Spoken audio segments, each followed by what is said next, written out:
سائنسی تجربات کے مطابق دنیا میں ہر چوتھا بندہ شوگر کا شکار ہے۔ اس کی وجہ کیا ہے اور اس کی علامات کیا ہیں، یہ ویڈیو میں آپ کو بتاؤں گا۔ اس کی سب سے بڑی وجہ یہ ہے کہ آپ لوگ آفیسز میں کام کرتے رہتے ہیں، پیسہ پیسہ پیسہ لگا ہوا ہے، اور اپنی باڈی کو ٹائم نہیں دیتے، اور نہ کوئی ایکسرسائز کرتے ہیں، نہ کوئی گیم کرتے ہیں، جس کی وجہ سے آپ کی فزیکل ایکٹیویٹی زیرو ہو چکی ہے، جس کی وجہ سے آپ موٹاپے کا شکار ہو رہے ہیں، اور کوئی فزیکل ایکٹیویٹی نہیں کر رہے، جس کی وجہ سے آپ کو شوگر ہو رہی ہے۔ اس کے بعد کچھ ماں باپ ہیں جو اپنے بچوں کو گھر بٹھا لیتے ہیں اور پڑھائی کرواتے رہتے ہیں، ہر وقت کہتے ہیں کہ پڑھو پڑھو پڑھو، اور کوئی فزیکل ایکٹیویٹی کرنے نہیں دیتے، اور اس کے کیا ہوتا ہے کہ ان کا جسم جو ہے وہ بہت زیادہ موٹاپے کا شکار ہو جاتا ہے، اور بچے جو ہیں مینٹلی ڈسٹرب ہو جاتے ہیں، اور ان کا جسم جو فزیکل ایکٹیویٹی مانگتا ہے،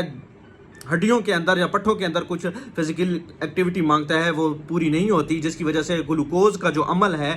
جسم کے اندر وہ بہت زیادہ بڑھتا چلا جاتا ہے، اور اس سے نوجوان شوگر کا شکار ہو رہا ہے۔ تو ان چیزوں کو دیکھیں اور فزیکل ایکٹیویٹی کی طرف آئیں اور شوگر سے بچیں۔ شکریہ۔